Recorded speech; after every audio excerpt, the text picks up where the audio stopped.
This is the end of part 2 via Time to Think. August played up the stomachache the next day so he wouldn't have to go to school. I admit I felt a little bad for Mom, who was genuinely concerned that he had a stomach bug. But I had promised August I wouldn't tell her about the incident at school.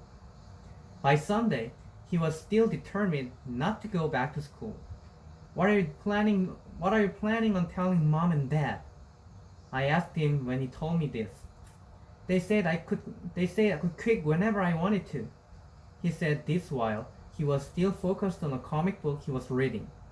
But you've never been the kind of kid who quits things, I said truthfully. That's not like you. I'm quitting. You're going to have to tell Mom and Dad why, I pointed out, pulling the comic book out of his hands so it had to look up at me while we were talking. Then Mom will call the school and everyone will know about it. Will Jack get in trouble? I would think so. Good. I have to admit, August was surprising me more and more. He pulled another comic book off his shelf and started leafing through it. Augie, I said, are you really going to let a couple of stupid kids keep you from going back to school? I know you've been enjoying it. Don't give them the power over you. Don't give them the satisfaction. They have no idea I even heard them, he explained. No, I know, but Via, it's okay. I know what I'm doing. I've made up my mind. But this is crazy, Augie, I said emphatically,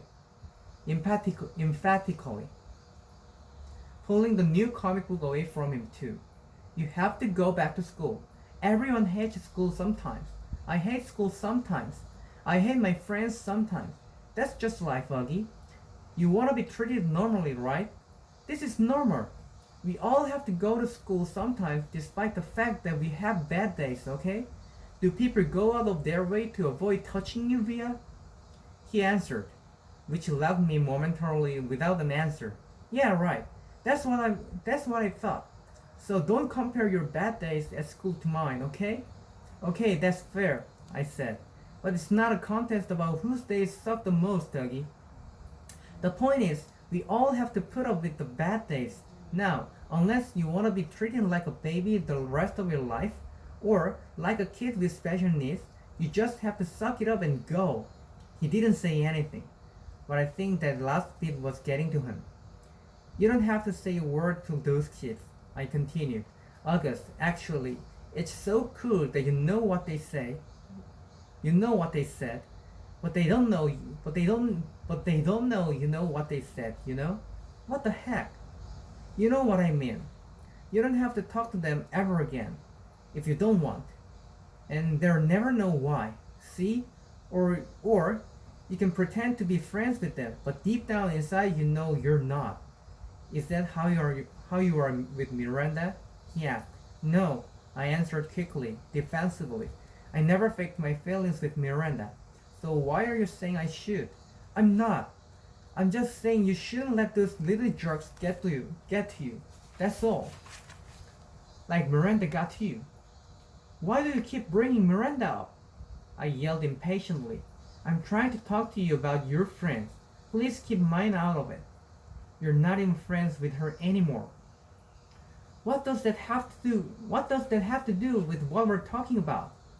The way August was looking at me reminded me of a doll's face. He was just staring me blankly with his half-closed doll eyes. She called the other day. He said finally. What? I was stunned. And you didn't tell me? She wasn't calling you, he answered, pulling both comic books out of my hands. She was calling me, just to say hi, to see how I was doing. She didn't even know I was going to a real school now. I can't believe you hadn't even told her. She said the two of you don't hang out as much anymore, but she wanted me to know she'd always loved me like a big sister.